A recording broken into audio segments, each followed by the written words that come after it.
necessariamente o ponto de vista desta emissora.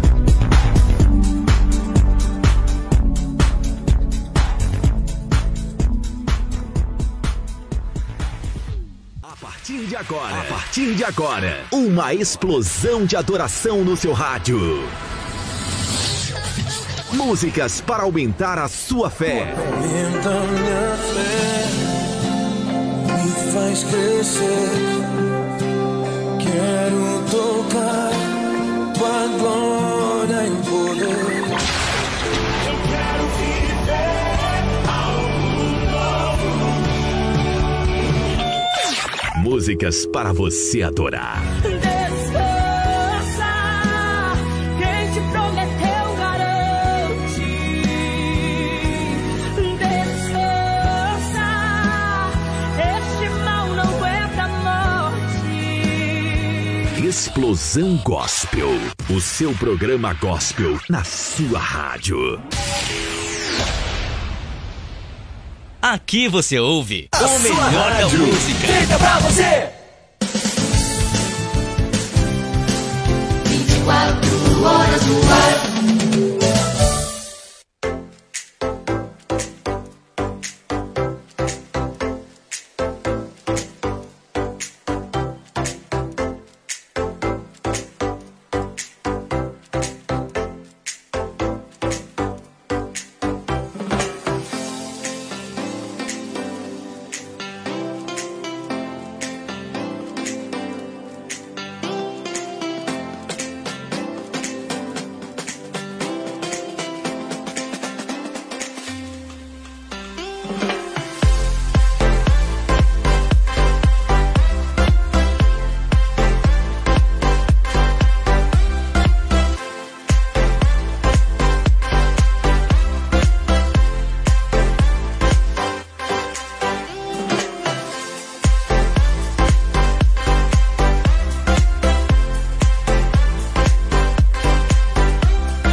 Este programa é de produção independente e as opiniões dos convidados e idealizadores são de responsabilidade exclusiva dos mesmos. Nada representando necessariamente.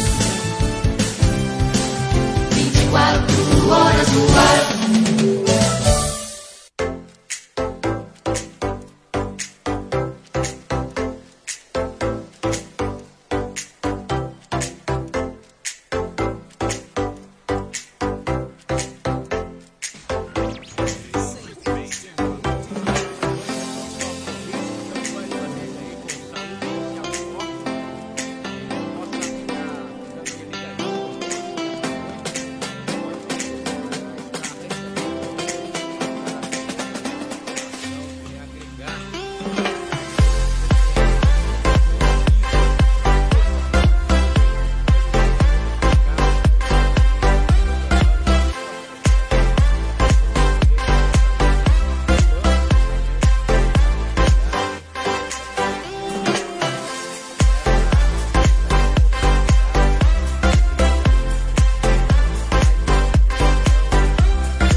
Na área do jornalismo em Araucária. Vamos falar sobre A o partir de agora. jornalismo e a sua responsabilidade na sociedade e como o cidadão pode ser beneficiado através do jornalismo. Eu gostaria de deixar a palavra aqui ao Lobão, antes só enfatizando que o Lobão, que hoje aqui está nos honrando com a sua presença, ele é responsável pela página, né, o blog do Lobão, que é um blog policial. Ele também foi um dos precursores na área do jornalismo com o portal Araucária, Jornal em Foco do Paraná e o jornal Primeira Página. Talvez você nem conheça, né? Então procure, investigue, vai ter um conteúdo bom lá para você estar recebendo informações reais, nada de fake news, apenas informações reais que venham somar no seu entendimento e conhecimento. Passo aqui a palavra ao nosso amigo Lobão. Obrigado, Rodolfo. Boa noite a todos, boa noite aos seus ouvintes, aos seus seguidores. Agradecendo pela oportunidade e pelo carinho, pelas palavras.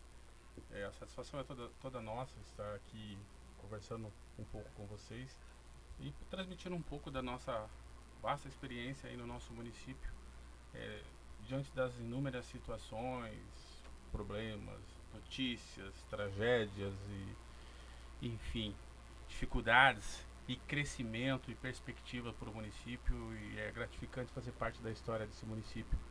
Eu não sou natural de Araucária, eu vim de Foz do Iguaçu, sou oriundo de Foz, mas eu cheguei aqui em 1990, então faz bastante tempo que estou aqui já em Araucária. Quando eu cheguei aqui no município, o município tinha pouco mais de 51 mil pessoas. Hoje nós estamos aí entre 147, 155 mil, estamos oscilando aí.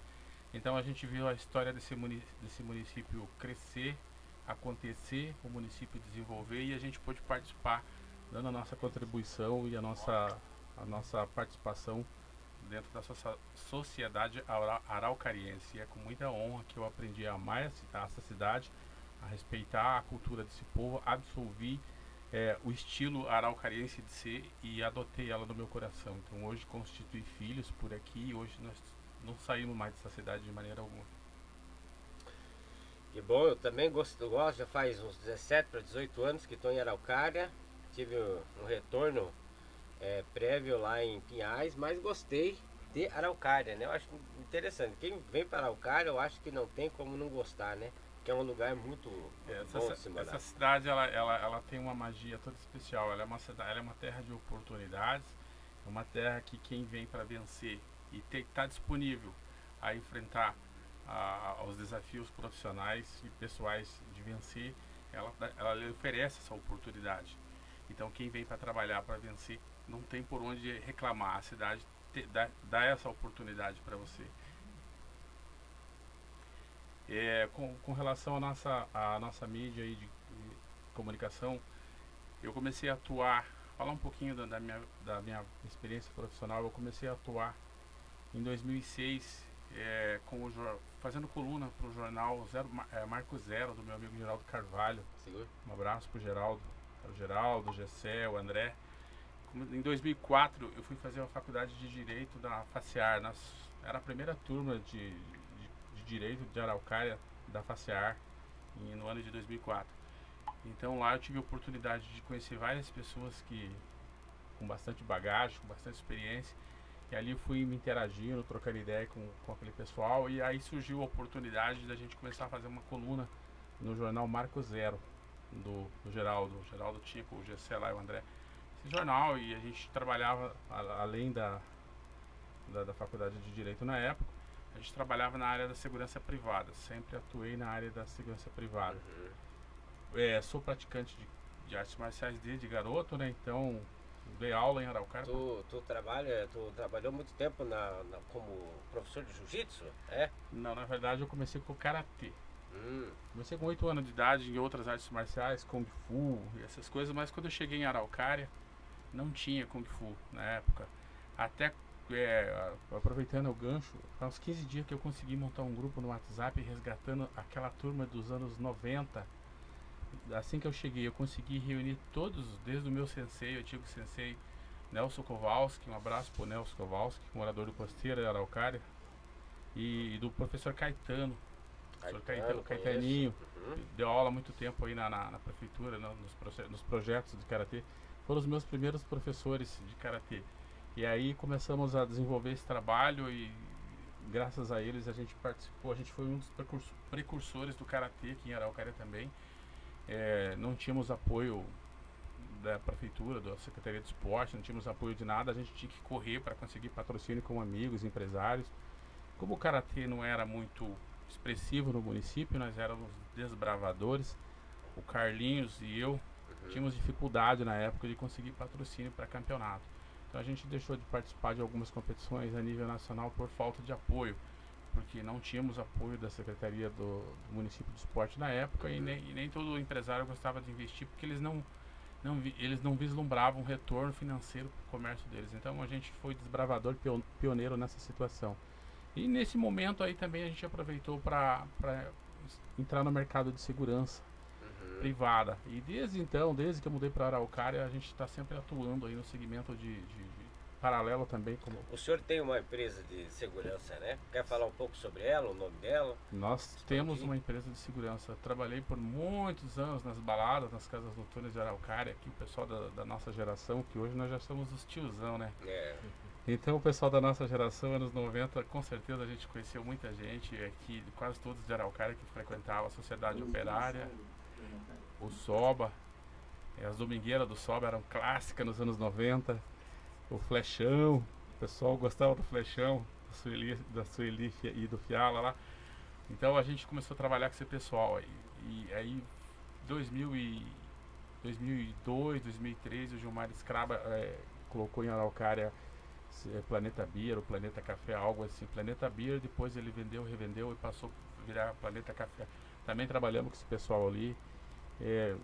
então a gente tem um conhecimento da juventude, da história, Sim. das noitadas, enfim, de vários segmentos de Araucária. Sim. Aí eu cansei dessa história toda de balada, aí foram 12 anos de noitada, do tempo que a Araucária tinha uma vida social mais ativa. Hoje Sim. a Araucária não tem essa vida social para os jovens.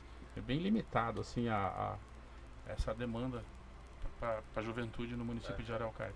E aí a gente migrou para a área de segurança privada. Em 2004 eu comecei a atuar na área de monitoramento de alarme, instalação, e a gente continua até hoje. Graças a Deus estamos ali com o nosso trabalho até E hoje. qual que é o nome da empresa? A nossa empresa é a GAI Segurança Limitada. H Segurança. GAI, G.A.E. Ah, sim. Eu nem divulgo, porque os meus clientes são... E olha que eu tenho os meios para Sim, divulgar e eu não sim, divulgo. Pois é. Os meus amigos são os meus clientes. Então a gente é daquele sistema... Mais seletivo, né? A gente é do sistema araucarense dos polacos aqui, dos antigos. Um amigo indica o outro. E esses amigos que indicam o outro são clientes que a gente jamais perde e que a gente consegue fazer um trabalho bem pessoal. Porque eu tô ali tomando café todo mês, toda semana eu tô passando, conversando com os meus clientes. Diariamente a gente está passando, fazendo uma ronda, verificando, dando uma olhada, trocando ideia, conversando. Então eles deixaram de ser clientes, eles são amigos de longa data. Sim, isso é E o importante, né? cliente mais novo que eu tenho, assim, deve ter 8 anos comigo. O mais coisa, né? novo.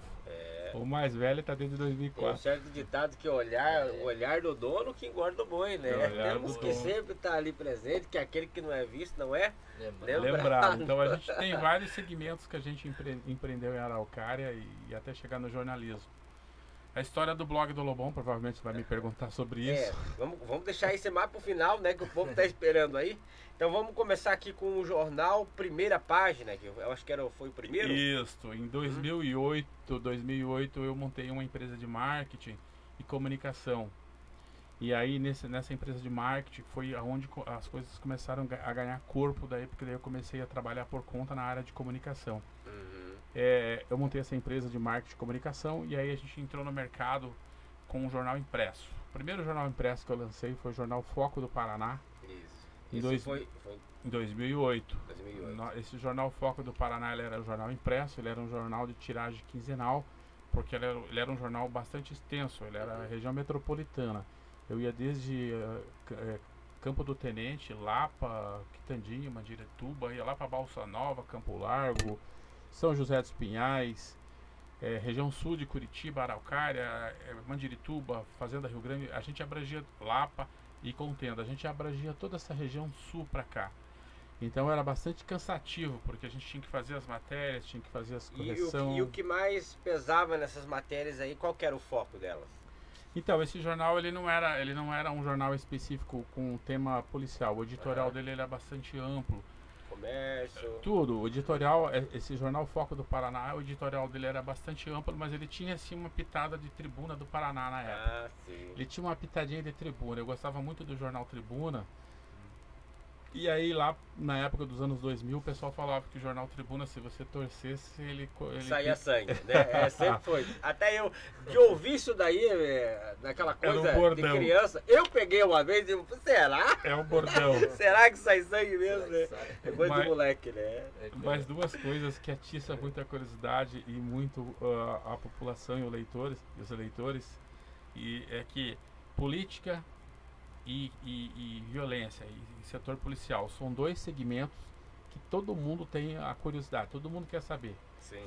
Então o jornalista ele tem alguns bordões: quem, onde, quando e por quê. Sim. Então esses bordões é um processo investigativo para formar a matéria, coletar informações. Exatamente. Então esses bordões de quem, onde, quando, por quê cai bastante com a curiosidade da população. Então o jornalista ele tem que trabalhar muito, instigar a curiosidade dos seus leitores, dos seus seguidores, do pessoal, do seu público. E o setor policial na época era um setor bastante forte. Hoje nós temos uma diminuição, posso dizer assim com bastante clareza, que nós temos uma diminuição nos últimos 5, 6 anos aí, drástica do setor policial em toda a Curitiba e região metropolitana. A gente já teve períodos bem mais violentos. E nos anos 2006 a 2012 eram períodos muito mais violentos, com muito mais crimes de homicídio, com muito mais crimes violentos. E hoje está bem mais light, estatisticamente, e para nós que atuamos na área, que a gente acompanha isso, está muito mais light. Isso se deve muito aos investimentos de todos os segmentos na segurança pública. As criações na região metropolitana fez toda a diferença das guardas municipais. As guardas municipais. Novas atribuições, né? Exatamente. Essas polícias municipais, como são denominadas, que são o apoio, o braço direito da polícia militar, eles trabalham incansavelmente e eles têm uma estrutura muito boa em todos os municípios, Campo Largo, Fazenda, Araucária.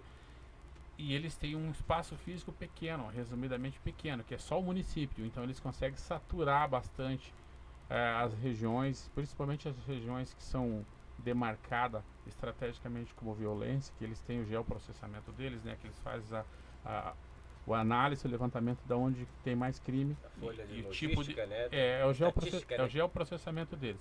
Eles têm onde tem a região que tem mais violência e qual tipo de violência que tem na região. Então ali em cima daqueles dados que eles têm, seja municipal ou militar, eles fazem uma saturação. E quando eles fazem essa saturação preventiva, a criminalidade diminui. Então eu posso dizer que toda a região metropolitana e Araucária é um dos bons exemplos, graças às guardas municipais, reduziu muito a violência. Então a gente trabalhava na época com o jornal Foco do Paraná voltado a meio, mas a capa sempre era do setor policial. Foram 4 anos publicando o jornal impresso. Nesse meio termo eu também saí com um jornal local, que eu precisava abordar a minha área especificamente. Então a gente trabalhou assim em compartilhamento.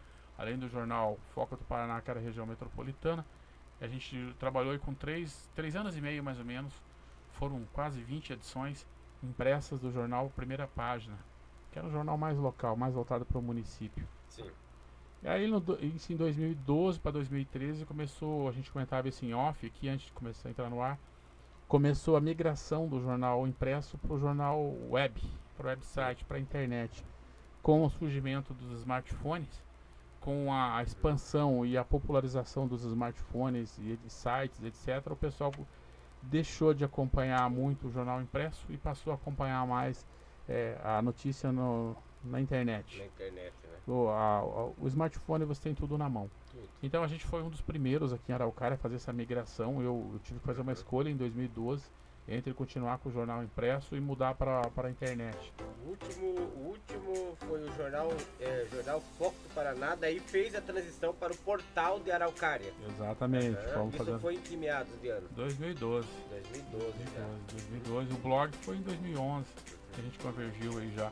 A página do blog do Lobão, a gente deixou de rodar aí o primeira página e começamos a investir no blog do Lobão. Esse portal Araucária ainda está em vigor? Como é que tá? Então, devido à minha falta de tempo, eu tenho os 2 sites, mas os meus 2 sites estão em stand-by, eles estão fora do ar. Porque a gente tem uma rede de 75 grupos de WhatsApp, mais Instagram, mais Twitter, mais Telegram, e a gente não consegue dar tempo de abastecer tudo. Então eu acabei tirando os 2 sites do ar, deixei eles stand-by e foquei nas páginas.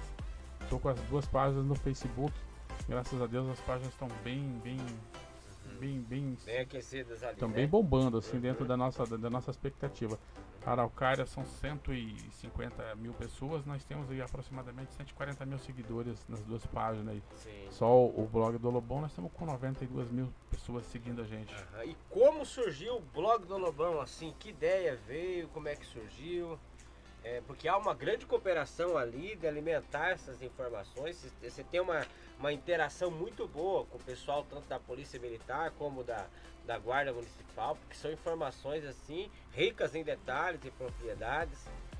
Na verdade, esse é o jornalista, o repórter policial, aquele que está amassando barro, a gente tem que ter um network muito bom. Como a gente foi um dos pioneiros em Araucária, a gente teve muita dificuldade em 2006, 2007, que a gente começou a trabalhar. Os policiais militares de Araucária, na época, hoje são todos amigos, a sua maioria, inclusive, aposentados já. Na época, eles não estavam habituados a ter alguém perturbando eles ali do lado deles. Eles iam para ocorrência, faziam ocorrência tranquilo, faziam isolamento, e não tinha incomodação. Em 2006, nós começamos a perturbar eles. Eles chegavam na ocorrência, a gente chegava junto, e daí a gente já ficava lá, você tem informação, o que aconteceu, o que não aconteceu, e os policiais, a gente teve muita dificuldade toda a imprensa que trabalha no setor policial teve muita dificuldade aí no período de 2010 até 2013, mais ou menos, para lidar com o segmento das forças de segurança, que o pessoal, eles não gostavam de passar informação, eles não gostavam da imprensa ali no local. E até em 2014 houve reuniões com todos os meios de comunicações que cobrem a área em Curitiba, que foi através do Sindijor. A gente deu uma pressionada no Sindicato dos Jornalistas, a gente acabou tendo que fazer reuniões com o comando da Polícia Militar do Estado do Paraná. Fomos numa audiência lá no QG, lá na Marechal Floriano, tomamos um café com o comandante da época. E numa outra oportunidade, o ex-deputado, agora delegado federal Francisquini, era secretário de segurança. Ele também, a gente teve que fazer uma reunião com ele, abrangendo essa situação em Curitiba, porque a gente tinha muitas dificuldades, muitas restrições com as forças de segurança no repasse de informação. Então era natural que existisse uma resistência da parte das forças de segurança. Então foi muito trabalhoso para a gente conseguir chegar lá e passar esses obstáculos.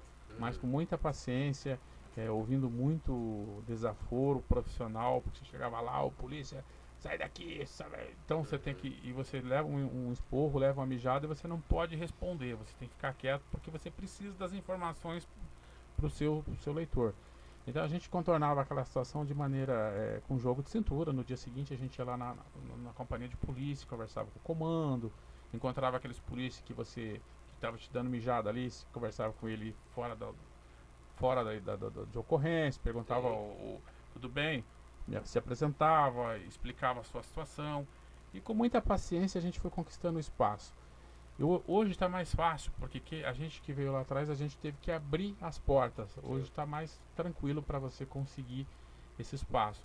Então sempre existia uma rixa ali, ou uma desconfiança, não diria uma rixa, mas eu diria uma desconfiança, que o polícia não gostava da imprensa, porque a imprensa é sensacionalista, e não é todos que fazem isso, mas alguns colegas sensacionalistas, manipulavam as informações, eles deturpavam a informação de maneira que prejudicava os polícias, de maneira que levava a induzir a culpabilidade de uma situação que não existia em cima do polícia militar ou da equipe.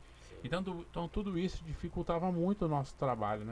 Nós temos um sério, nós que trabalhamos com site, trabalhamos com rede social, que trabalhamos com jornal impresso, a gente tem uma séria dificuldade para lidar com os colegas que trabalham com televisão. Os programas televisivos que abordam o setor policial, eles são muito sensacionalistas. Na verdade é a linha deles, é a vertente deles, né? Então existem os concorrentes de programas policiais, e o programa policial que não tem uma matéria sensacionalista, que não tem um furo, que não tem uma novidade, ele não tem atração para o público. Muitas das vezes eles querem denigrir, muitas das vezes, a força policial, devido a uma informação, fake news embasado em uma lei de recursos eles invertem muito a situação em prol do bandido, em prol da situação ali. Então nós tivemos alguns exemplos assim que a gente teve sérios problemas com um colega lá que hoje é deputado estadual, o Galo. O Galo dificultava muito o nosso trabalho, porque ele sentava a pua nos polícias. E um exemplo que eu tô dando, né? E aí os polícias ficavam bravos e ferravam todos nós, daí nem dava informação para ninguém. Ele supervalorizava os direitos humanos, né? Só que não... Na verdade ele supervalorizava o direito dos manos. Dos manos. E não humanos. Aí, ó, bem boa colocação. Daí quando ele fazia o jogo para torcida, quando ele jogava para o público dele, que valorizava o direito dos manos e criticava o trabalho das forças policiais, aí ele acabava prejudicando todos nós que estavam ali na rua no dia a dia. Então quando a gente ia numa ocorrência, a gente sentia muita dificuldade para obter esse tipo de informação. Lá por 2016, a gente teve uma restrição um pouco, engessou muito o nosso trabalho no governo Dilma, porque aconteceu assim, explodiu as prisões da Operação Lava Jato. Houve uma operação ali a nível estadual, a nível federal, do governo federal, em todo o território da Lava Jato, aonde começou a ser conduzidos políticos, figurões públicos, generais, não é generais, eu diria quase donos de estados, assim, politicamente falando, lá a nível federal. Sim. Os coronéis, né, que eles falam no Nordeste, os coronéis que mandam e desmandam na região, começaram a ser mostrados em rede nacional de televisão, sendo preso algemado. E isso, para a imagem deles, era cruel. Então, rapidamente, a presidente Dilma sancionou um projeto de lei em 2016 que restringiu muito o nosso trabalho, que a gente não podia mais expor a imagem do preso sendo conduzido, a gente não poderia mais expor a imagem do preso algemado, a gente não poderia mais citar o nome do preso. E isso dificultou muito o nosso trabalho, porque daí a população não entende isso. E isso até hoje respinga no nosso trabalho. 2023, de 2016 para 2023, eu posto matéria nas minhas páginas. Nossas páginas são atualizadas a cada 3 horas. Cada 3 horas, se você acessar nossas páginas, você vai ter um conteúdo diferente. É um trabalho bastante intenso. Sim, Trabalho de monitoramento. É um trabalho de monitoramento 24 horas. Então é bem Você cansativo. tem pessoas que lhe auxiliam ou só você dá conta de alimentar tudo isso? Nós temos uma equipe que nos dá uma retaguarda, mas o responsável por tudo final sou eu. Mas nós temos uma equipe de apoio, porque eu sozinho não conseguiria. Nós temos uma equipe grande de apoio que nos dá um suporte. E aí, então a gente ouve até hoje, quando a gente publica uma matéria assim, que existe uma repercussão, existe um clamor, a gente classifica como uma matéria bizarra, um barbarismo ou algo parecido, exemplos assim, para eu poder contextualizar. Sim. Um estupro de um vulnerável, de uma criança. Sim. Até aconteceu isso há 2 dias atrás aí na região metropolitana, onde um avô de 74 anos estuprou uma bisneta de 8 anos, Meu Deus. no município de Colombo. Então a gente publica esse tipo de situação e aí a gente preserva o nome, a gente preserva a imagem ou todos os dados possíveis que possa identificar, e a população, os nossos seguidores, vêm ali embaixo e senta a borracha. Que vocês são hipócritas, porque vocês estão cobertando o vagabundo, tem que mostrar a cara do bandido, tem que mostrar a cara do marginal, mas nós não podemos. Todo jornalista que trabalha na área policial, ele coleciona aí dezenas de processos por danos morais, indenização por danos morais e por aí vai. O jornalista que trabalha na área de policial e que não tem pelo menos uma dúzia de processo, ele não tá apto pro negócio. Não vestiu a camisa, não vestiu a camisa. E isso é prejuízo, né? Então a gente já tem parcerias com escritórios de advogados que nos atende especificamente para isso. Então a gente tem toda uma cautela, uma orientação, um aporte jurídico para que a gente não possa expor nem A, nem B, nem C, enfim, nem quanto imagem, nem quanto nome a preservar. Desde 2016 a gente tem essa restrição. E aí de 2016 para cá a gente também teve uma restrição com relação aos policiais, porque até então os policiais, depois da gente passar aquela primeira etapa de 2008 a 2010, aquela resistência deles em fornecer informação para a gente, depois que a gente superou com algumas reuniões com o Comando Geral, com o Secretário de Segurança do Estado na época e tudo mais, eles flexibilizaram um pouco, permitiram um pouco mais de acesso a gente, aos polícias, nos locais de ocorrência. Só que daí entra em 2016 esse projeto de lei que preserva imagens e dados. E o polícia que passar essa informação responde juridicamente ou responde internamente um processo administrativo por expor. Então a gente também o jornalista preserva a sua fonte. Então a gente já nem força os caras, já nem incomoda os caras, já justamente para não ter dor de cabeça nem para eles e nem para nós. Sim. Mas trabalhar na área policial, ela é uma área bastante difícil. Aparentemente, para você sentar e ler uma matéria parece que é fácil, mas para quem está ralando no dia a dia sabe o quanto é difícil. Eu, graças a Deus, não tive esses problemas, mas existem muitos colegas que são ameaçados, são coagidos, eles têm a liberdade de expressão dele. Hoje nós temos isso, mas eles já tinham veladamente obstruída. Se você publicar tal coisa, você vai ter problema. Se você falar tal coisa, você vai ter problema. Intimidação. Existe coação. Eu, graças a Deus, eu nunca tive esse tipo de problema. Eu acho que eu era mais louco um pouco. Eu ia lá mas a gente tem muita história, assim, muita... Não é fácil. Eu diria que não é fácil. A gente trabalha por amor. Amor à profissão. Sim.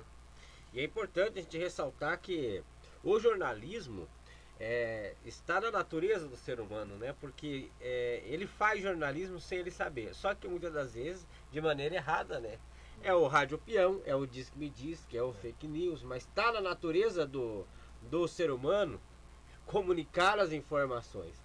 Na realidade se tornou uma ciência, se tornou uma profissão, né? Para fazer do modo certo. né? Porque beneficia a sociedade e as pessoas, né? O jornalismo ele é considerado o quarto pilar de poder no país. É o judiciário, o legislativo, o executivo e o jornalismo ele é considerado um dos pilares de sustentação de poder no país, porque através do jornalismo você consegue informar, orientar, direcionar ou manipular. Aí depende muito do tipo de foco da mídia que você segue. Mas o jornalismo ele muda a opinião de massa, ele conduz, ele forma a opinião de uma massa da população, ele direciona, ele muda poder, ele muda a situação, ele condena, ele julga, ele inocenta. O jornalismo, a rede de jornalismo a comunicação tem esse poder. Então tem que ter muita responsabilidade quando você trabalha com informação, porque a informação ela tem que ser levada a sério. Infelizmente, como todas as categorias, né, eu sou obrigado a dar no nosso vocabulário da imprensa a gente diz da barrigada, quando a gente fala do colega. Infelizmente sou obrigado a dar uma barrigada nos colegas pelo seguinte: tem muitos colegas que eles faltam com a ética, faltam com o profissional e visam apenas o lado financeiro. Então isso é notório em todo mundo, né, e principalmente nas redes de televisões nacionais, que eles manipulam informações beneficiando A ou B e prejudicando A ou C. E isso não é só a nível nacional, isso começa a nível municipal, estadual, local, em todo lugar você vai ter esse tipo de situação. Pessoal de mídia com cunho financeiro, trabalhando especificamente por um lado ou por outro. Eu não sou desse tipo, eu não tenho vínculo com grupos políticos, não tenho com A, com B, com C, eu sou neutro, independente, não recebo benefícios nem de A, nem de B, nem de C, eu sempre preservei por essa independência. Sim. Eu sempre preservei pela minha autonomia de me posicionar. Então quando eu publico uma notícia, eu não fico tranquilo, eu não tenho que agradar A, B ou C, politicamente falando, porque eu devo favores ou devo pendências financeiras para eles. Não. Aportuguesando, a gente não tem o rabo preso com nenhum grupo, nenhum vínculo.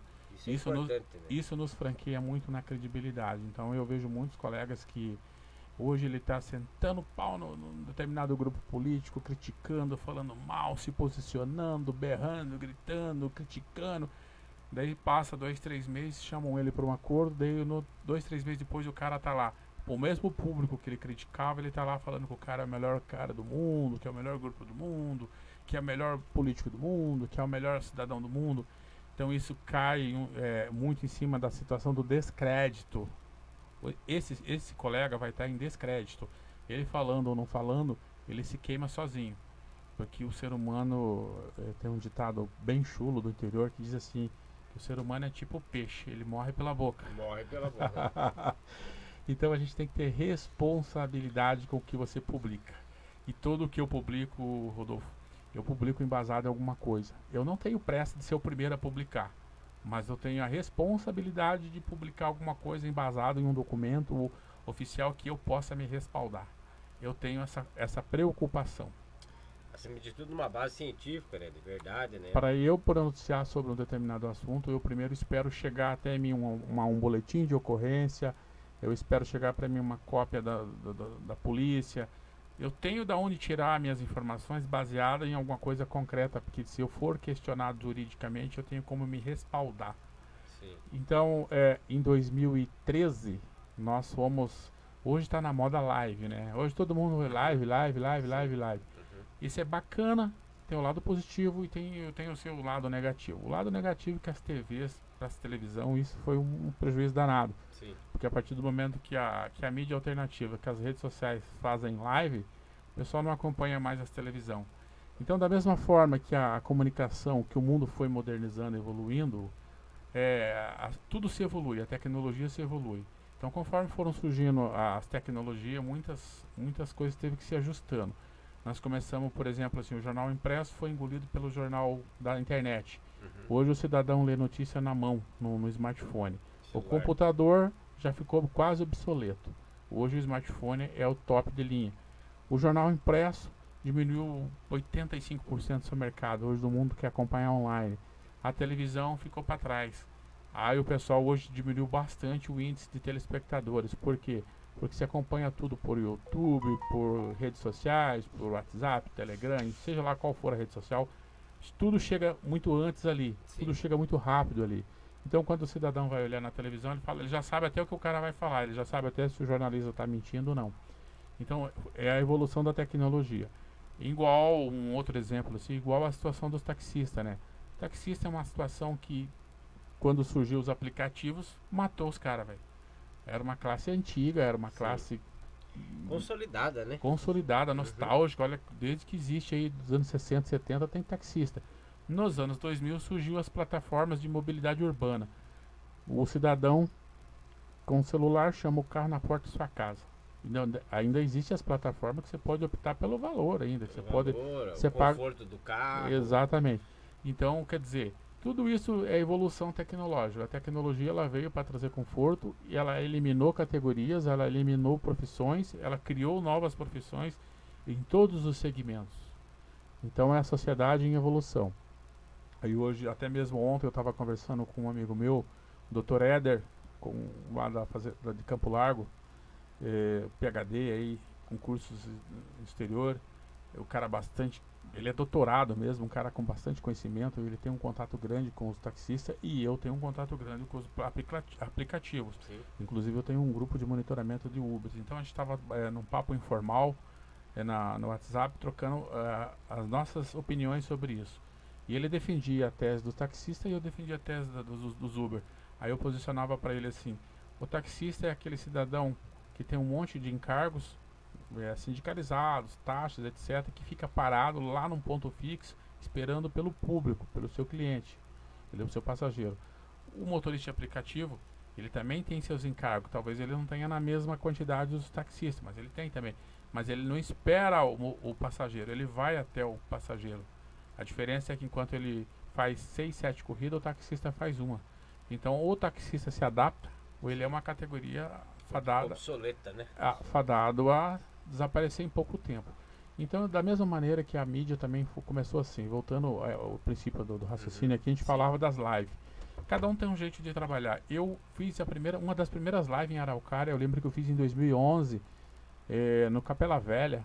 Foi um homicídio bem próximo ao Caique, em 2011, pelo Facebook. Fiz a primeira live lá. Nossa, uma dificuldade tremenda, porque ninguém sabia o que era live, não tinha Instagram, não tinha nada, era tudo muito rústico.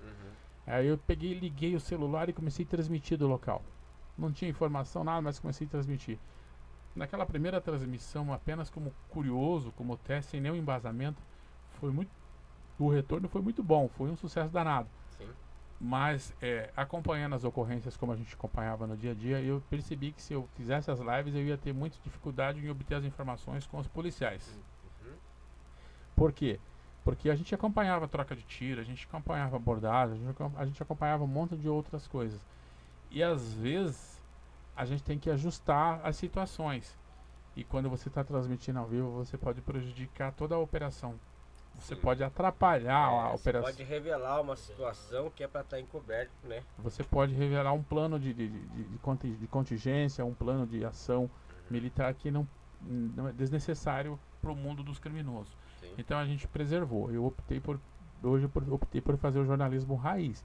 Tem a meninada que vem aí com live, até porque as lives para eles têm retorno financeiro, né? Sim. Quando os caras estão, você pode olhar que o pessoal faz live para qualquer coisa. Por quê? Porque as lives existe a monetização. Enquanto o pessoal está transmitindo live, eles estão implorando lá para você dar estrelinhas, caramba 4, porque quanto mais estrelinha, mais a plataforma vai remunerar eles. Como eu não dependo disso, e isso não é meu foco, sim, como o jornalismo, a comunicação não é a minha fonte de renda principal, então para mim eu não tenho necessidade de ficar ali fazendo live. Eu quero dar notícia, mas não preciso ficar fazendo live. Eu prefiro não fazer live. Respeito a pesada que faz, dou maior apoio para eles, mas eu sou mais antigão, eu já sou raiz. Eu já prefiro esperar a ocorrência terminar, prefiro esperar a polícia elaborar o seu relatório. Uma ocorrência, ela leva em média 2 horas depois que desenrolou para fechar o relatório, fechar o boletim, enfim, para encerrar ela. Eu levo em média 2 horas e meia, 3 horas para publicar a matéria depois do ocorrido. É a minha média. é o tempo que eu tenho para receber esse material da polícia. E só fazendo uma observação, isso daí que ele falou é um fato, porque eu já vi as ocorrências ao vivo, né? As lives de acompanhar. Estamos aqui, tal, direto, de repente. Não, mas não era bem isso. Eu gostaríamos de reformular a informação que nos foi passado. Sim. Quer dizer, que o pessoal já pegou, quem assistiu já captou aquela verdade e já passou para outro. Entendeu? E daí já se tornou um fake news, que é algo que era para ser colocado como real naquele momento, né? Normalmente quando você está transmitindo uma situação via live, você tem pouquíssimas informações. Então você vai chegar ali em cima do calor da situação, você vai mostrar, abrir a imagem, vai começar a fazer a narrativa, né? Narrar o que está acontecendo, mas você não tem informação nenhuma.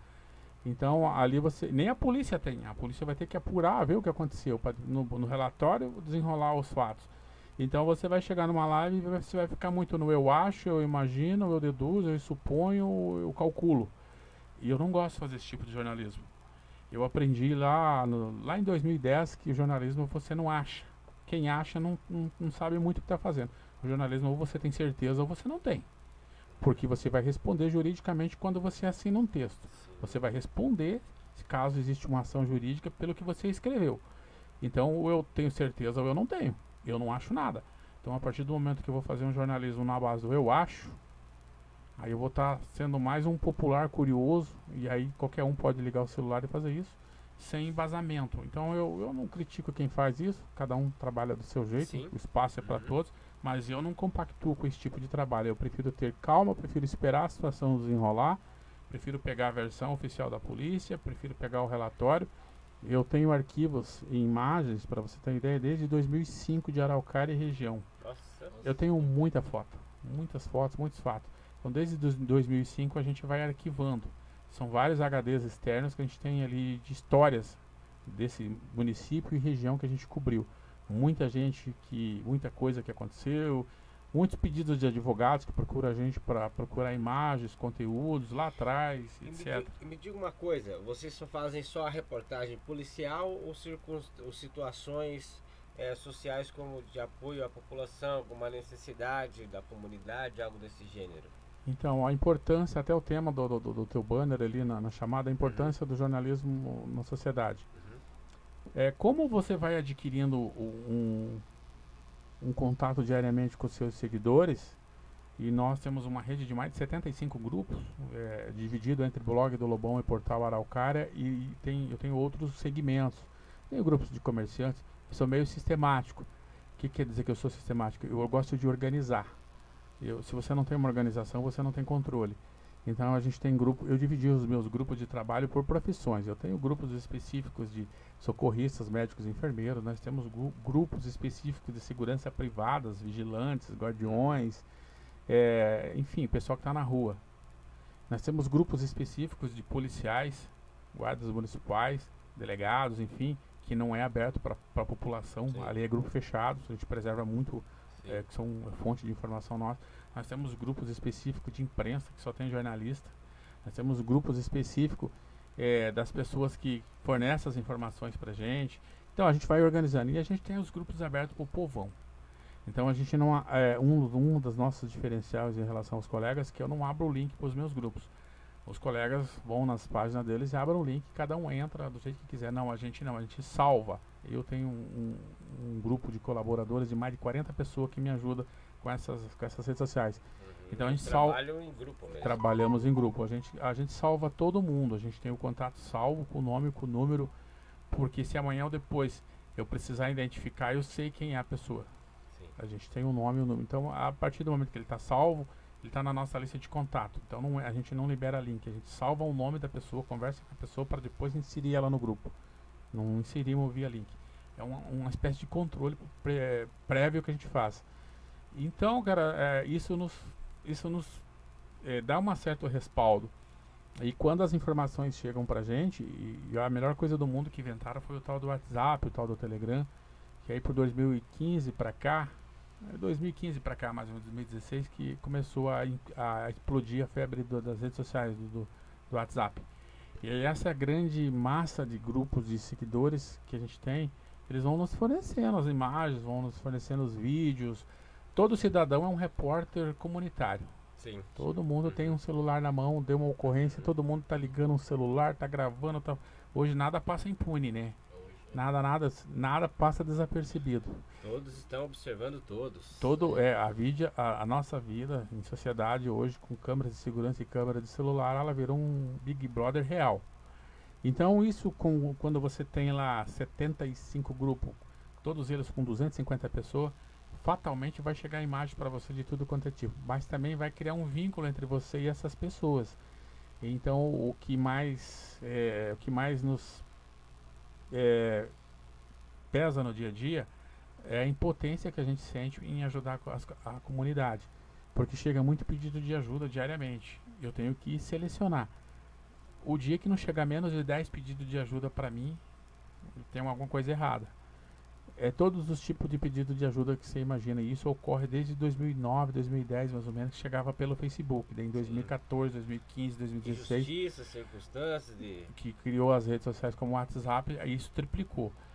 Vem pedido de alimentos, vem pedido de médico, de remédio, de todos os tipos que você imagina. Pedido de orientação jurídica, são coisas simples, orientações jurídicas. Como se proceder para determinado tipo de registro de ocorrências. São orientações básicas que a população desconhece. Que você... Hoje mesmo eu tive um exemplo que eu tive que fazer uma orientação jurídica para um cara que pediu uma situação que ele casou com a atual mulher dele no processo de separação, deixou o carro pro ex. E o ex não transferiu pro nome. E o ex está lá aplicando, fazendo multa, fazendo um monte de coisa, documentação pendente e tal, e ele queria resolver isso. Ele queria que a gente acionasse os amigos da polícia para ir lá e prender o carro. Aí eu disse para ele que não funcionava dessa forma, que ela teria que pegar um advogado, estou dando um exemplo só para você ter ideia. Ela teria que pegar um advogado e entrar com uma ação, porque o juiz determinasse a busca e apreensão nessa situação, para depois a polícia poder efetivar, fazer essa apreensão. Sim. Ou ela torcer que ele caísse numa blitz ou fosse abordado para que o veículo fosse recolhido para o pátio, por pendências financeiras e tudo mais. E aí somente ela, né, que está no nome dela o veículo, poderia retirar o carro diante da quitação das pendências. É uma informação básica, mas que o cidadão não sabia. Então é um exemplo de que eu fiz 4 anos do curso de Direito. Eu não terminei o curso de Direito porque eu migrei o curso de Direito para Comunicação Social. Mas aqueles 4 anos, 8 períodos lá, 2004, 5, 6 e 7 da FACIAR me ajudou muito até hoje. Me salva muito dessas situações. E daí quando a gente não consegue dar esse respaldo, a gente recorre aos nossos advogados pedindo esse aporto jurídico para o pessoal. Mas o que mais entristece a gente é que a gente acaba, todos nós colegas de imprensa, acaba sendo um elo entre a necessidade, entre o abandono das autoridades nas regiões mais humildes e as autoridades de competência. A população, eles vê na gente um pedido de socorro, eles vê na gente uma esperança que a gente possa interferir junto às autoridades em prol deles em N situações. E alguns exemplos assim que você fica de mão atada é reintegração de posse, por exemplo, área de invasões. Isso ocorre muito na região do Caximba, ocorreu muito na região do Arvoredo. Lá eu acompanhei o Arvoredo desde o seu início, lá em 2006, 2005, lá as primeiras invasões, onde aquilo tudo era um caos. Hoje está lindo, né? Hoje está bem organizado, asfaltado, está padronizado, hoje está bacana lá. Mas lá no início, lá atrás, era cruel. Acompanhamos a invasão do israelense também, situação bem difícil. Agora está bem o pessoal está se organizando, lá, né? Estão se organizando. Eu acredito que aqueles dois casos específicos, o município não tem como mais desapropriar. Então eu acho que o mais coerente seria que as nossas autoridades, seja ela estadual ou municipal, tivessem um pouquinho mais de empatia com aquele povo e olhasse para eles e construísse a minha sugestão, a minha visão como cidadão, que eles construíssem aquelas favelas verticais, prédios, porque ocupa menos espaço e consegue no menor espaço físico, territorial, aglomerar o maior número de família possível, dar um apartamentozinho ali de uma dignidade para eles, porque tem casas ali, hoje tem menos, mas no início lá em 2009, 2010 tinha muito alagamento no Arvoredo, chovia, aquela água subia tudo, o pessoal ficava desesperado. A gente acompanhou muito situação de alagamento lá no Arvoredo. Não existia nem o israelense. A invasão não tinha chegado pro lado de cá ainda. Sim. E hoje o israelense é uma cidade, Sim, um bairro com vida bem- própria. Sim. Então a gente acompanhou tudo isso desde lá de atrás e sempre existiu assim uma ausência do município, de autoridades de competência do Estado, seja qual for a autoridade, dentro dessas situações, desses cinturões de miséria.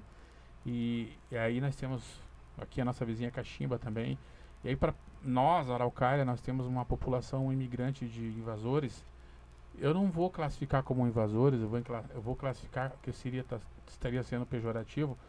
Então, de maneira mais educada, eu vou classificar como pessoas necessitadas que não têm um lar próprio e que não têm condições de pagar um aluguel. Então, eles vão para essas áreas mais humildes mesmo, Sim. essas áreas que o pessoal vão lá e constrói um barraquinho. Eu acredito que se o Estado, se o governo federal, estadual, se os nossos deputados, enfim, seja lá nossos vereadores que tenham contatos diretos com o deputado, se eles elaborassem planos de habitações, a gente conseguiria minimizar. Nós não vamos resolver nunca, mas nós vamos minimizar, porque essa situação cai na próxima pauta que se deve abordar, que é a criminalidade e o tráfico nessas regiões. E a gente perde os nossos jovens nessas regiões justamente por não ter oportunidade. E um dos objetivos desse programa é trabalhar também a questão de apoio a pessoas com dependências da área de drogadição, ao alcoolismo, e acaba, querendo ou não, globalizando tudo isso daí, né? A dificuldade social, levando a questão de vícios, questão de roubo. Então é tudo um conjunto, né? Que acaba... É a ausência do Estado. A ausência do Estado, a ausência de autoridades, de competência dentro dessas regiões mais humildes, menos favorecidas, acaba gerando ali mesmo eles tendo que se organizar, e eles têm que sobreviver. Então o tráfico acaba cooptando nossos jovens, meninos de 14, 15, 16 anos que deveriam estar estudando, fazendo um curso. Menor aprendiz, né? Menor aprendiz, um curso de qualificação, fazendo um esporte. E o pai dele está desempregado, a mãe está desempregada, o pai tem que recolher reciclado na rua para poder dar subsistência para ele. A mãe tem que fazer a mesma coisa, e aí ele fica ocioso. E aí você sabe que todo jovem, entre seus 16, 14 até seus 20 anos, ele é vaidoso. Ele vê o coleguinha com um celular bonitinho, uma roupa de marca, um tênisinho bonitinho, ele quer ter também. E aí ele não tem essa oportunidade porque a família dele não tem o poder financeiro. A família dele está lutando para levar a comida para eles não passar fome. Sim. Então ele não tem essa oportunidade. Ele também não tem estímulo para estudar. Ele também não tem nenhum apoio e nenhum incentivo para fazer um curso de qualificação. Ele não tem nenhuma estrutura para ele ir se qualificar, para ele tentar dar a volta. Isso é básico. Para a família pobre, para a família humilde, a única oportunidade, e para todo mundo, né? Para quem não nasceu em berço de ouro, a única oportunidade de vencer na vida é estudando. Não tem outro caminho. Sim. Para quem nasceu pobre, só tem uma alternativa: estudar. E como é que você vai cobrar isso de um jovem que numa família tá recolhendo reciclado para poder levar comida para casa? Básico ali, né? Então, ele acaba vendo ali, ele vai na escola, lá na escola ele vê o traficante está sempre de olho. O traficante vê aquele menino mais desenvolvido, mais ligeirinho ali, ele já faz a cooptação, ele faz o recrutamento. O aliciamento, né? Ele já faz o recrutamento daquele jovem, ele já naquela rodinha ali, você imagina que numa área mais humilde, numa área de invasão, quando se reúne um monte de meninos, adolescentes, jovens, eles não vão falar de religião. E o papo ali vai ser outro. E aí começa, já chega o menino mais malandro ali, o mais descolado, já traz as drogas, já apresenta para ele, já vai viciando quem não é viciado. E aquele menino já, enfim, perdemos aquele menino. Aquele menino já começa a usar droga, e a droga, todo produto químico, ele trabalha em escala de ascensão. Hoje ele usa uma bucha ou um baseado, amanhã uma bucha, um baseado já não vai estar fazendo o mesmo efeito, ele já vai para 2, logo ele vai para 3, logo ele está chapadão, logo ele já está tendo que pegar as drogas para revender, para manter o vício, logo ele está trocando lá com o traficante da área: ó, você me dá 5 e eu vendo 3 e 2 é minha, e por aí vai. E quando chega nessa altura, a gente já perdeu o jovem. E quem vai sofrer é a família, não é o jovem. Família, Às vezes né? a família nem sabe que o jovem está nessa situação. E dali ele começa. Aí quando ele não consegue vender, eu acompanhei muitas histórias assim, que fez me refletir muito. Principalmente uma que me marcou foi na região do Jardim Condor. Nós fazemos segurança no mercado lá.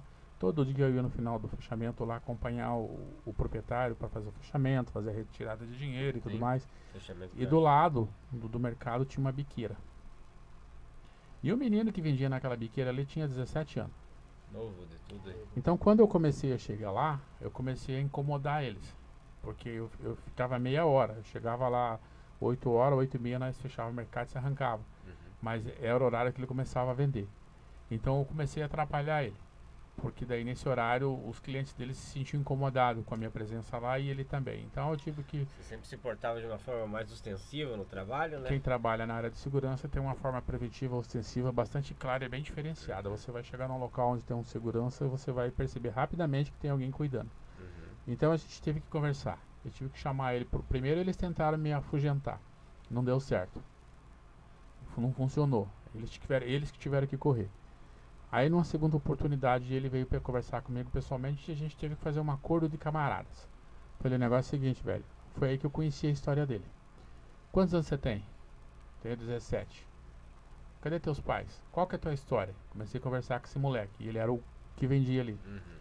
Ah, não tenho pai. Meu pai e minha mãe é viúva, eu moro com a minha mãe é religiosa, minha mãe é uma senhora de idade. E o que você faz? Você estuda? Não, não estudo. Estudou até que série? Estudei até a 6ª série. E o que você faz da vida? Ah, eu vendo droga. Aqui é meu ponto de vender droga. O que você espera pro futuro? Não espero nada. Falei, Piá, vamos fazer o seguinte. Eu não tenho o menor interesse em atrasar o teu lado. Você escolheu o teu caminho e você vai arcar com ele. E você não vai atrasar o meu lado. Então vamos fazer um acordo de camarada. Nós vamos ficar diariamente aqui meia hora. Espera nós fechar o mercado e ir embora. Depois que nós se retirar daqui, você fica à vontade. Não vou te incomodar. Não vou te atrapalhar e você não atrapalha nós. Então nós temos um acordo aqui. Assim fica bom pra todo mundo. Beleza? Ele, beleza. E a partir daí, aquele menino começou a se aproximar de mim. Porque eu não reprimi ele, eu ouvi ele, tentei entender ele. Deu atenção. Eu dei atenção pra ele. Comecei a ouvir e a partir daquele momento ele chegava todo dia, ele 15 minutos antes da gente ir embora e vinha conversar comigo. Eu tava ali no carro fazendo a segurança do mercado, ele vinha conversar comigo. E aí ele contou, passando a vida dele, fui entendendo como é que funcionava a vida dele e tudo mais. Daí ele falou, olha, eu tenho um sério problema. Eu falei, diga. Então, Lobão, eu tô vendendo aqui na área, mas tem um monte de gente que não me paga e se eu não pagar o patrão vai me passar. E falei, como é que você vai fazer? Eu não sei, cara. Os caras, ele tava com medo. Os caras não me pagam. Ele tinha a listinha dos devedores dele ali, que ele vendia no F, né, fiado, as drogas dele. Aí o que o moleque fez? O moleque foi fazer um assalto. O moleque estava desesperado porque tinha que pagar as drogas pro patrão. Ele vendia fiado pros noinhos ali, os noinhos não pagavam ele. E ele foi fazer um assalto. Ele não tinha a menor experiência. O negócio dele era vender droga e usar ali. O primeiro assalto que ele fez, ele foi assaltar uma loja de celular no bairro Portão, ele foi preso. Caiu rapidinho, ele não tinha as manhas. Aí ele teve a infeliz ideia de fugir. Ele já estava jurado pelo patrão ali que se não pagasse as drogas, que ele ia pular, né? E os caras, credor dele, não pagavam ele. E ele não tinha como receber dos clientes dele, porque ele não tinha arma, não tinha nada.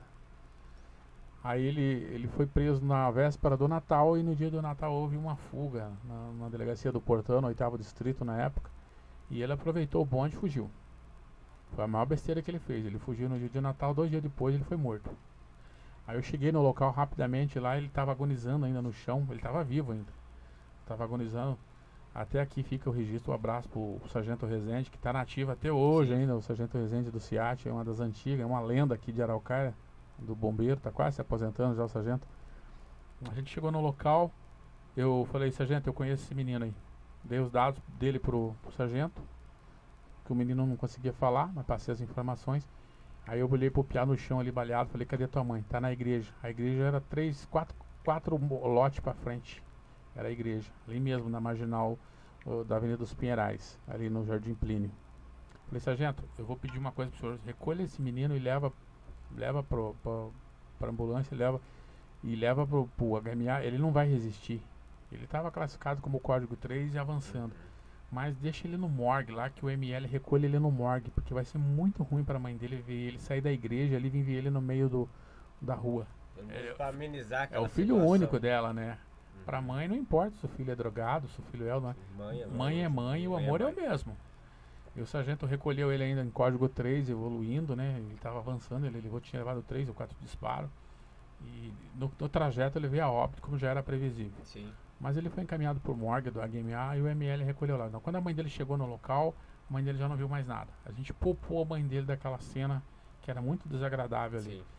Então, às vezes, você tem que tentar entender a situação. A droga, ela é um mal que prejudica a família. E ela prejudica a família do pobre, do rico. Eu tenho histórias de araucária de família de pobre, de rico, de pessoas de poder da cidade, de pessoas humildes. E o resultado é o mesmo. Sim. O filho se perdeu na droga, a família sofre do mesmo jeito. É. Então, a droga, ela entra na vida dos jovens na área humilde por ausência de oportunidade.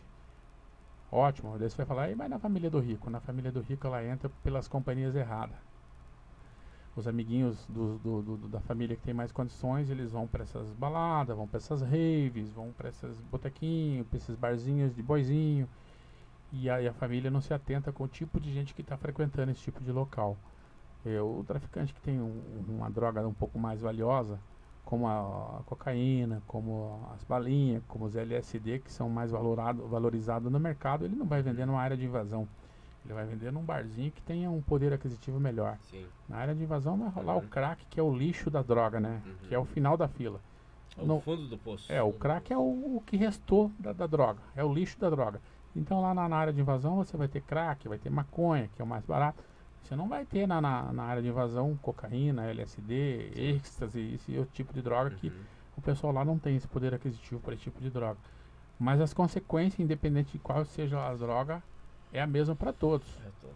Então a gente tem que trabalhar assim. Não existe não existe hoje das nossas autoridades um projeto social para salvar os nossos jovens. Hoje nós não temos mais como recuperar um drogado, mas nós temos que trabalhar para salvar o futuro. Você não vai salvar um cara com 25 anos, com 30 anos, que está drogado, que está errado. Você já era, nego. Isso é consequência da ausência do Estado. Mas nós podemos salvar aquela piazada que vem ali com 10, 12, 13, 14, 15 anos. Trabalho preventivo. Trabalho preventivo, né? Hoje em dia, na verdade, existem trabalhos, mas não são ligados ao processo da prefeitura em si, né? As autoridades. As autoridades. Tem as ONGs, as comunidades terapêuticas que desenvolvem um trabalho à parte, mas pela sociedade mesmo, assim, pela parte da prefeitura, né? Na verdade, tem paliativos como CAPES, algo. Na verdade, a gente trabalha com a consequência, a gente não trabalha com o preventivo. E consequência não dá resultado. O camarada que foi drogado, ele vai ter sérias dificuldades após fazer uma abstinência. Uma vez ou outra na vida, se ele não tiver um acompanhamento, não tiver um apoio muito grande, ele vai ter a sua recaída. E essas recaídas que é o problema. Então a gente tem que trabalhar no preventivo. Nós já temos uma geração toda perdida pela droga, então nós temos que salvar o futuro. E para salvar o futuro, nós teríamos que ter, sim, um projeto social inclusivo por parte do município, de vereadores, do Ministério Público, esse pessoal de prefeituras, parceria públicas-privada, né, principalmente nas regiões mais humildes, nas regiões mais pobres.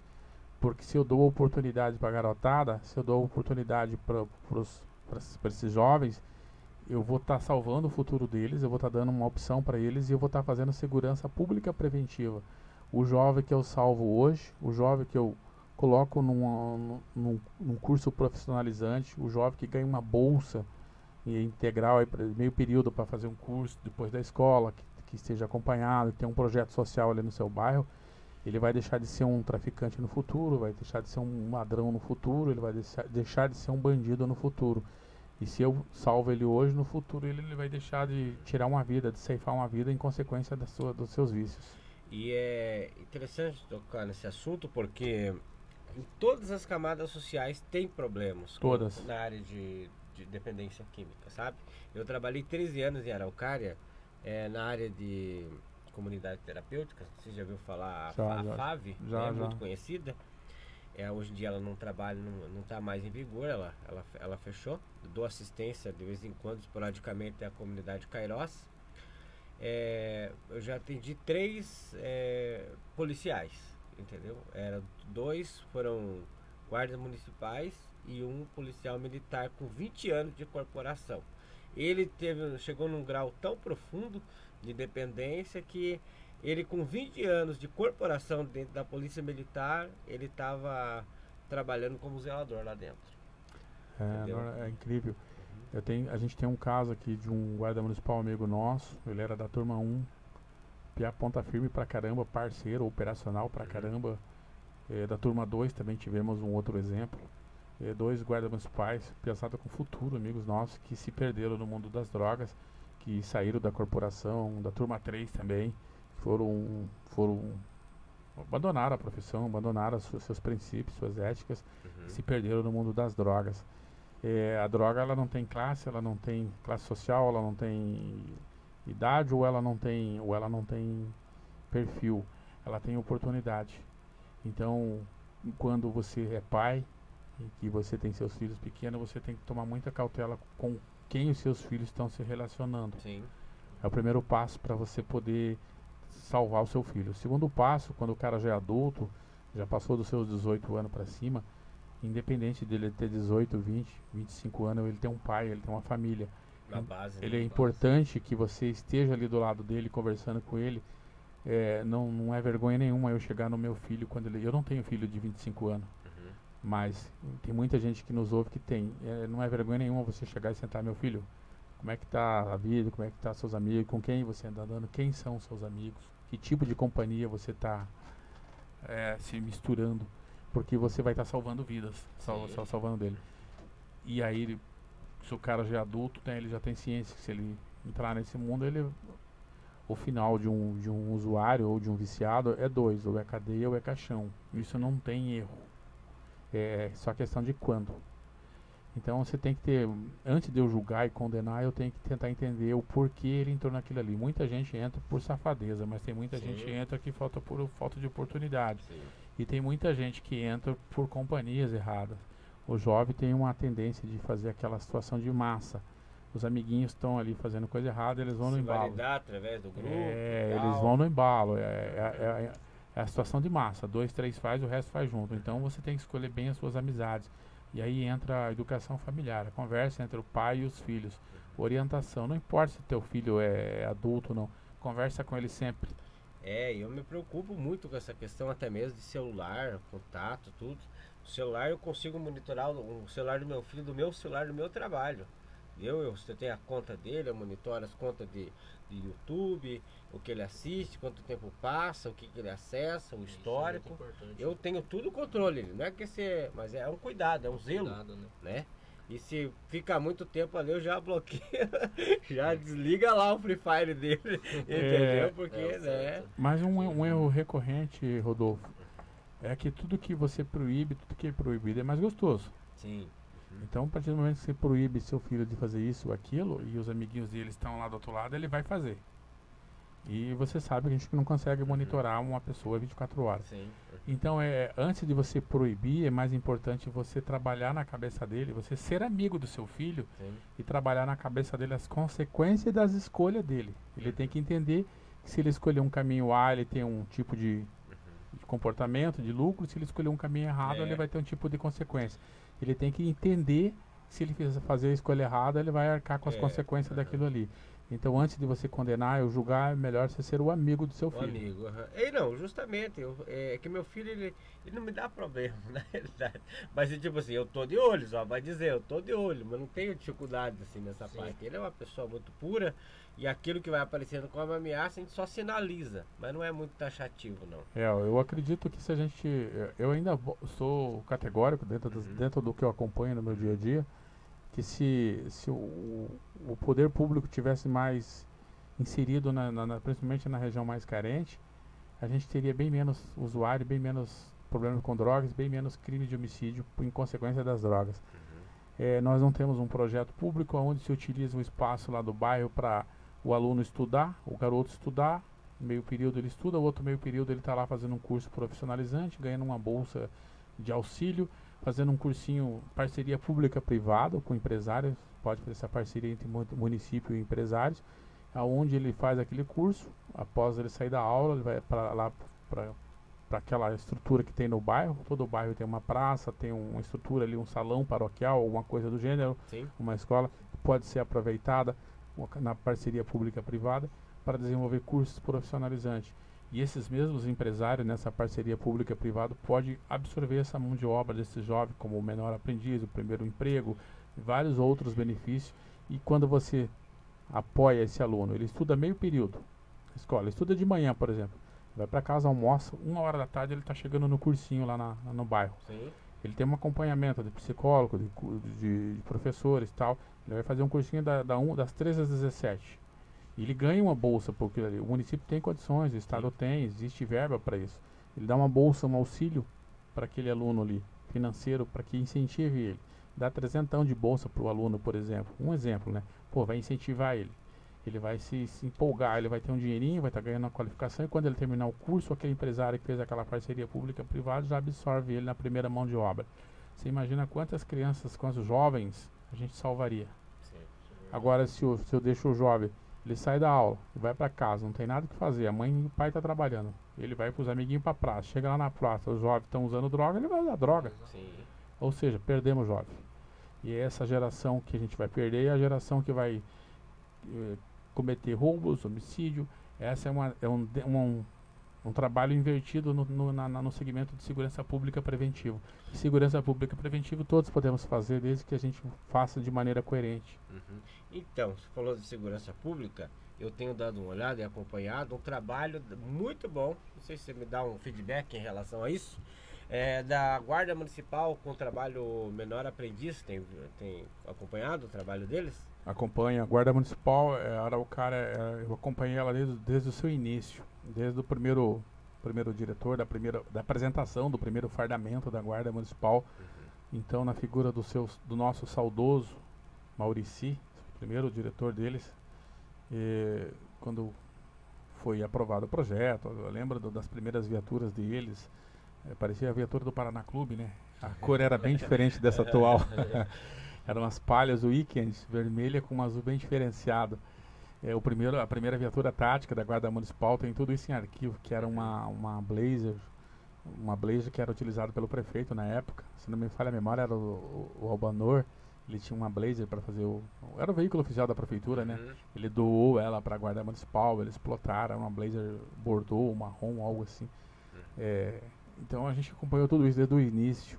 E a gente acompanhou essa evolução periodicamente. E olha, eu tenho que dizer que a Araucária só veio a ganhar com tudo que... Cresceu muito, né? Cresceu bastante. A Araucária só ganhou com a implantação da Guarda Municipal. Hoje a Guarda Municipal é a concurso em Araucária, né? Ela é referência. Ela aliviou o trabalho da Polícia Militar. A Polícia Militar não tem essa estrutura para dar suporte para a população. É o mesmo efetivo de hoje da Polícia Militar, é o mesmo efetivo de 10 anos atrás, 15 anos atrás, então, e a população triplicou. Então, o que seria da segurança pública se nós não tivesse a Guarda Municipal? Então, a Guarda Municipal tem um efetivo bastante interessante, quase 3 vezes aí o efetivo da Polícia Militar, e eles estão bem ostensivos na rua, e isso é muito primordial para a nossa segurança. Hoje, o índice de criminalidade no município, ele desceu o elevador, caiu para muito baixo em todos os segmentos, todos os sentidos. E isso se deve muito à saturação da Guarda Municipal. E paralelo a isso, eles têm uns projetos interessantes, que é bem-vindo, né? Como o da Guarda Mirim, outros projetos sociais. Sim. Recentemente eu vi um projeto bem bacana da Guarda aí, da Banda Municipal da Guarda Municipal. Eu acredito que é um projeto que está se iniciando. E logo eles vão estar também, com certeza, fazendo uma banda mirim com esses Guarda Mirim. Então, estão vários projetos paralelos que... os diretores que vão se sucedendo na Guarda Municipal vão implantando, e que só tem a somar e que só tem a acrescentar dentro dessa corporação que merece nossos respeitos e nossos aplausos. Verdade. Eles têm usado a criatividade, né? Sim, Eles têm sido muito criativos. A força de segurança não é só prender, só algemar. A força de segurança também é trabalhar no social e no preventivo. Eu lembro-me que numa dessas indas e vindas no trabalho social na área de recuperação, eu tive a oportunidade eu não lembro porque faz muito tempo, eu acho que foi em meados de 2000 e 2012 para 2013, foram dois micro-ônibus lá na comunidade terapêutica. Eu tive dando palestra para eles sobre como abordar, né, as pessoas na área da dependência, né, uma abordagem cívica mesmo deles, né, saber como abordar sem ser muito, como é que eu posso falar, ostensivo, entendeu? Aquela primeira abordagem e tal, tendo um tato mais social com a pessoa no estado de fragilidade social ali, né? Claro que a gente sabe que cada caso é um caso, né?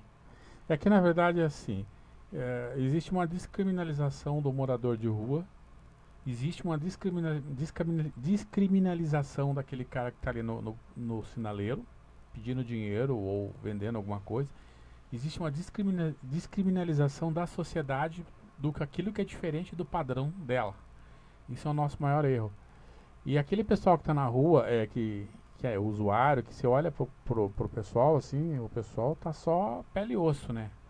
O pessoal tá no estado de zumbi, literalmente zumbilândia mesmo. Aí o que você ouve assim, fala, pô, isso aí é um caso perdido, isso aí não tava mais. Então as pessoas não abordam aquelas pessoas, elas têm medo ou têm nojo, ou sei lá qual é o termo que eu vou utilizar, para ter contato com esse tipo de pessoas. Elas não vão até aquela pessoa, porque aquelas pessoas são diferentes delas. Aí quando chega as forças de segurança não é muito diferente. Dependendo do caso, eles já chegam arrepiando. Na botina. Mas assim, tem que ter um trabalho, uma abordagem socioeducativa de toda uma sociedade. Esse é um trabalho que todos nós temos que empenhar para mudar o jeito de visualizar. Nós não vamos tratar o usuário, aquele cara aqui na rua, como um cidadão normal. Primeiro porque ele não é o normal, ele é um doente. Ele tá ali, cara, se você tirar 5 minutos do seu tempo e conversar com o cara não vai te morder, o cara não vai te roubar, o cara não vai te espancar, o cara não vai te matar. Tire 5 minutos do seu tempo e converse com o cara. Pergunte pra ele por que ele tá ali. O que aconteceu que fez ele chegar ali. Aí as histórias que você vai ouvir dos usuários, daquele pessoal, vai fazer você dar uma repensada no teu jeito de visualizar eles. Antes de discriminar, tenta entender. Porque hoje é muito fácil, né? Eu questiono muito isso, que acho que é do ser humano. É muito fácil a gente apontar o dedo e julgar. E isso a gente vê isso acontecer em todos os segmentos da vida. Todo mundo julga todo mundo. Todo mundo aponta o dedo e julga.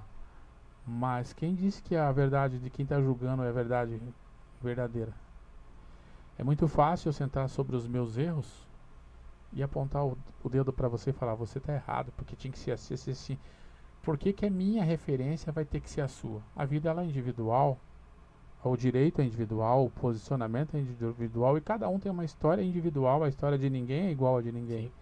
Então a gente tem que mudar esse hábito de ficar apontando o dedo e fazer julgamento. A gente tem que criar o hábito de empatia. Falta empatia pro povo e sobra discriminação e pré-julgamento. E eu sou totalmente contra esse tipo de situação. Eu acredito que ninguém deve julgar ninguém. Verdade. Então vamos finalizando essa participação maravilhosa aqui com o nosso amigo Lobão. Foi muito proveitoso, instrutivo, né? Aprendemos bastante, nos inteiramos sobre o assunto. Uma referência mesmo na área, né, do jornalismo aí. Podemos até dizer que é o pai do jornalismo em Araucária, né? Que foi realmente aqui a base de tudo, onde começou.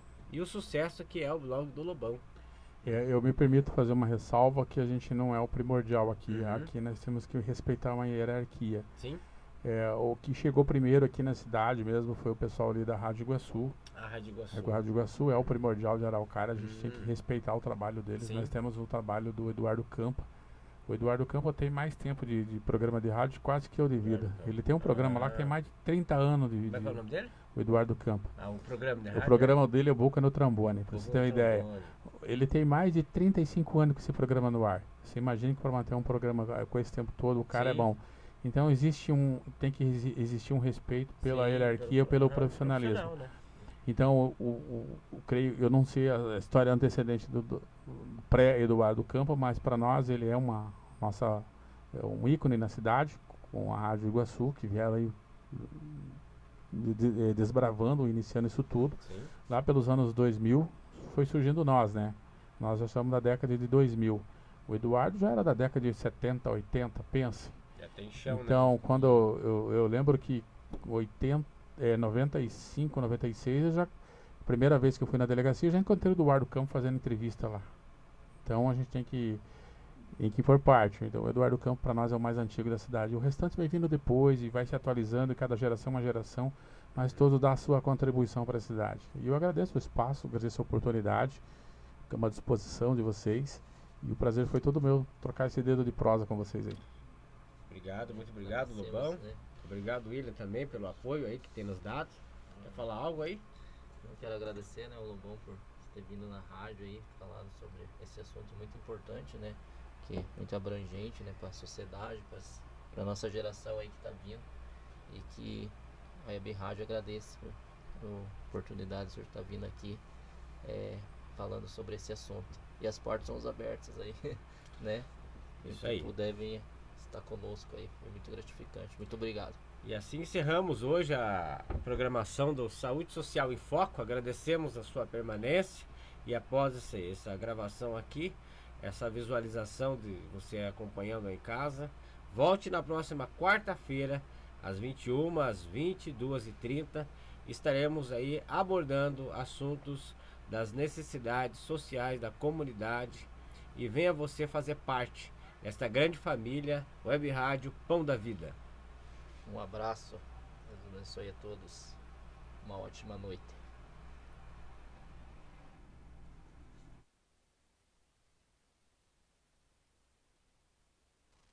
A partir de agora, uma explosão de adoração no seu rádio. Músicas para aumentar a sua fé. Aumenta minha fé, me faz crescer. Quero tocar tua glória em poder. Eu quero viver algo novo. Músicas para você adorar.